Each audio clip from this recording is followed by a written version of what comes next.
An Ba Ahmad Kadja hol gadit wonde secrétaire général. mi jogi 10 ans ha goppumi nde Amadou Kadja fuɗɗare ɓe mbi Adebo ko min waɗi ɗum créé ha dari plus de 10 ans hanga taw yeehi Est-ce que taw min mbaɗi komin pono wadde réalisé fof est-ce que nde Amadou Kadja Mamadou Almoussine fuɗɗi arde comité d'initiative hanga yeehi ɗon on finalement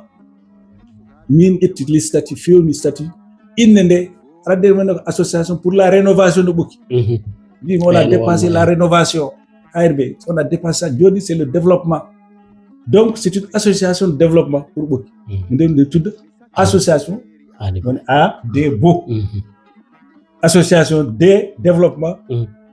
pour Ɓoki woni ADEBO inde nde dans mon bureau entre les 4 murs au min windi et tout change les commissions et maintenant le président ɓe mbi yo hankadi woni secrétaire général officiellement ɓe mbaɗa déposé statut ɗi à la préfecture de Pikine nden ko Maham Diallo wonno préfet min Kollel Dieye Ceerno Siré Moustapha Moustapha Sarr ɓe mbi min yo woni secrétaire général Adebo pendant 10 ans adi wonde président Adebo fof wona Moustapha nden Moustapha était douanier nden les douaniers les militaires ne peuvent pas entrer dans une association alors le premier président de Adebo Ngoumayel Dieynaba Ngoumayel wonno président ɗum min windi Ngoumayel Dieynaba est-ce que wonno président o trésorier Ceerno Siré Fall secrétaire général Aboubakar Samba Ba voilà les 3 éléments min mbaɗa déposé min mbaɗa récépissé yalti c'est après maintenant hankadi Adebo mawni ɗon noon hankadi finalement waɗi créé fof min natdiri Ismaïl Sarr min gaddi Toubakor dispensaire Maha gaddi Toubakor école kalasuji Maha ɓeyda e école Ɓoki Adebo presque waɗi réalisé ko jiiɗa filgo ten koye men ɗon mi yinno arde ɗon ñande filgo ten ko jiime deftere Ibrahima Sarr nde ko an waɗanno ɗon discours elle wallahi temide c'était le secrétaire général film go aussi ko événement mawɗo mo ganduɗa Adebo marqué nder wuro ngo no min wiya machallah nde min gummi ɗo tan Dakar min payi Ɓoki galle Mamadou Malal yalla yurmu yafo ɗon woni départ Colonel Dieye et Aboubakar Hammat les 2 militaires kañumen gardi convoi o yalla yurmu yafo Ablaye Thienel fay bandaji mum Ceerno Siré Fall ɓe gonno mawɓe Ibrahima Sarr wiyata colonel Dieye hoore or wallahi hoore or lomtimo hoore laana nanda ɗon kañum oto makko Aboubakar Hammat j'étais en tenue militaire fay directement Ɓoki est-ce que ñande hen nde ɗum film ngo nde waɗande seedaji yimɓe nanda tan ko ten honno fildirte ñande hen ɗum no fof ubbita Allahu akbar ɗum discours o ɗon de Thiali Diaka ɗo en présence du sous-préfet c'est lui qui était venu parce que pour tradition battre respecter c'est ça c'est ce qu'on appelle effectivement le pouvoir traditionnel discours en français en français et en pulaar ɗiɗɗi fof ko ɓurini hewni français o parce que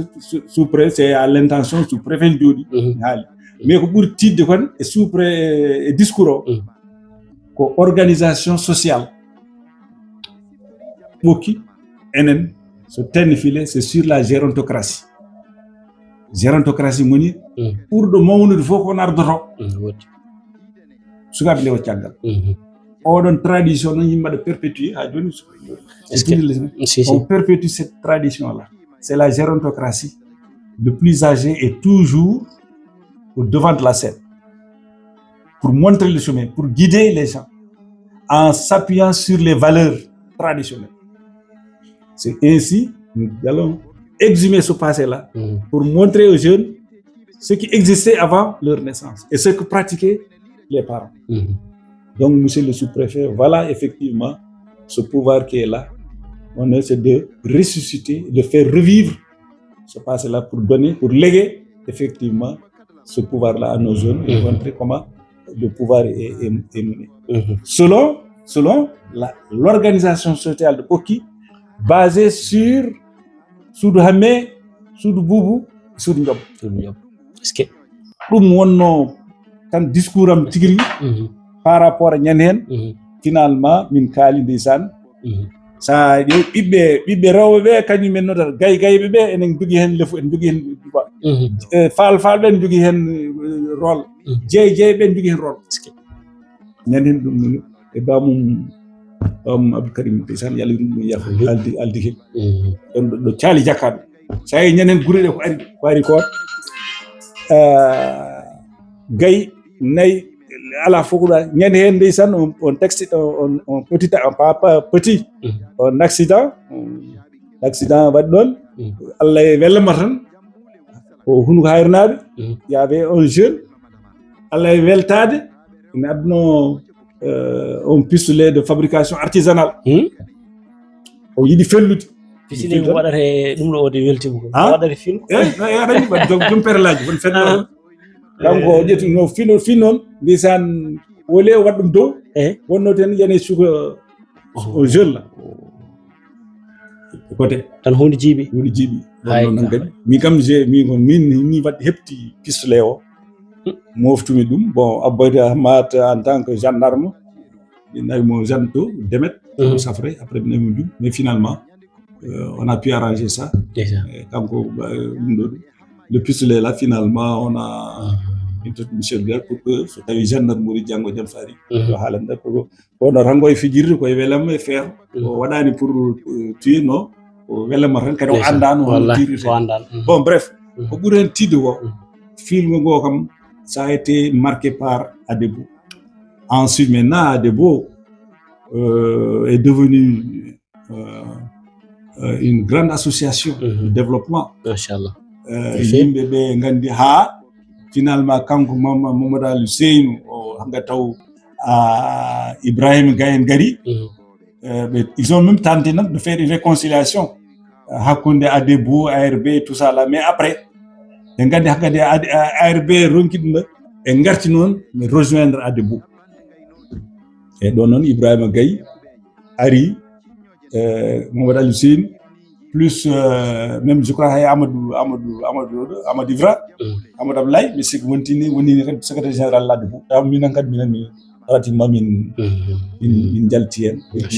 waɗa ɗon bon entre temps des sections section ngaji ɗi woni hen guurɗi woni hen mayɗi ɗi Dakar ɗi noon kam y avait des problèmes mais Adebo kam ɗum tan mbawmi haalde Adebo seno wayno ko comité de suivi o on addi Adebo e kadi mawɓe ɓe kalanmaɓe ɓe ko ɓen joguino comité de suivi ha Adebo Allah waɗi kisa kam statut fewnama min darima hen secrétaire général darima président darima trésorier darima a waɗi politique kono est ce que aɗa wawi tan tongande min hunde seeɗa e carrière ma politique ɗumne kadi bandiraɓe naftoro bisimilla way mbeɗa wawi politique ko jaami ko mbaɗmi politique e ɓokki heewani no feewi politique am ɓuri abbitade ko ga e Dakar walla Thiès nawi ɓokki pour waɗa politique mbi sabu waɗi sababu ko Moussa Sow maire Walal kanko tagi mi ittude base am Dakar ga nawde ɗum ɓokki on mbaɗo naati politique PDS ƴettima on comme secrétaire général ɗum hedde 2007 eyi 2007 ɓoyani 2007 ɓoyani mais min politique e syndicalisme fof ko hakkude Thiès e Dakar a ɓooyi waddude laamu pooɗe nduure opposition pendant plus de 20 ans koye Ablaye Wade gartumi au pouvoir mais gila mataw mbeɗa woni élève ummimi ɓokki jaami Thiès je suis tout de l'opposition noon tan komi calloto tan e sur ce plan là mi yiɗa tan mi yiɗa yiide fenade tan mi wiya maslani ala faade tan mi ƴetta mi haala ɗum gonga ɗum waɗi mi meeɗa wadde gobe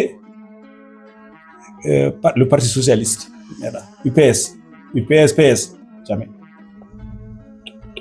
gila mbiɗa woni élève Thiès noon garmi tawmi ɗon kadi des enseignants poursuimɓemi mbaɗimi formé sur le plan de formation politique. mais nde mbaɗɗa politique nde est ce que a dañi sens hunde seeɗa wawde dañde won en gueɗe artirde to banggue social wadde oui ayi kadi ha sinno mi waɗani politique ɓokki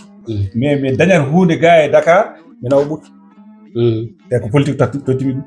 ay mbimami ko ne Ablaye Wade hankkadi naati ari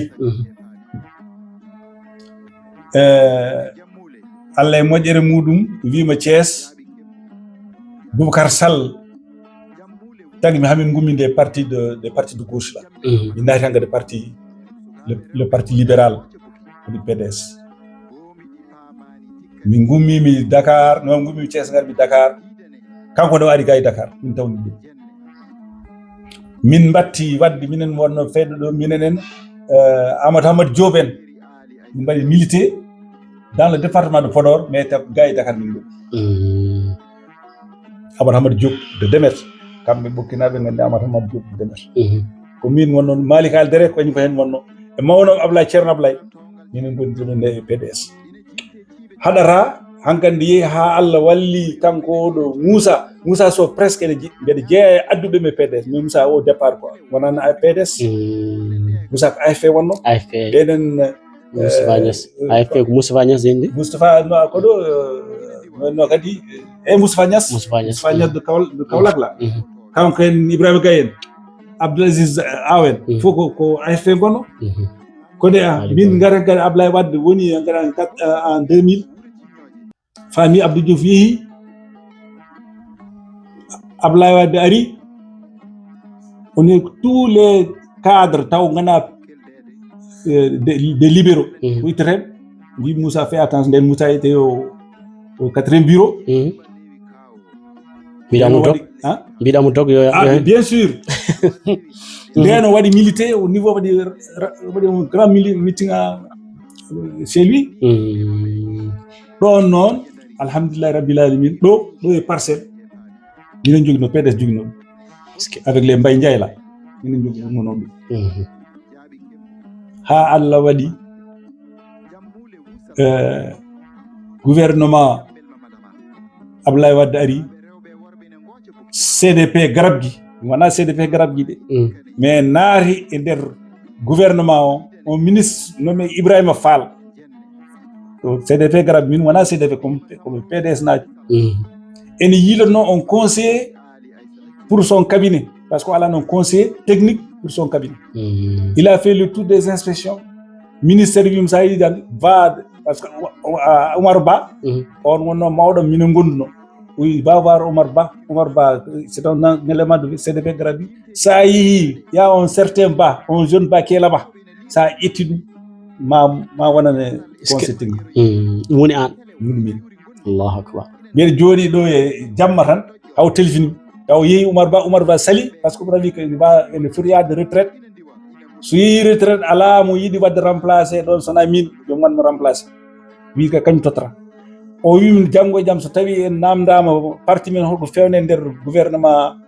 Ablaye Wade so tawi wiyama wona de très mauvais résultat ma wiya an aɗa yaye sa totani mi oɗo Ibrahima Fall mi andan téléphone noddimi ɗo haalni jimmi de mbiɗa yiɗi liggade leydam te comme élément PDS ƴettumi conseil technique ɗon noon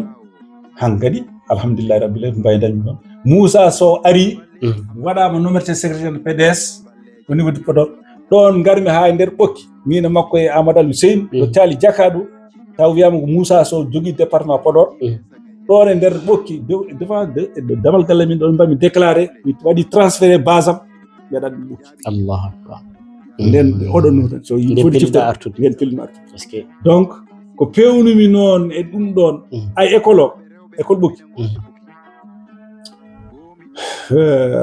en jetti Allah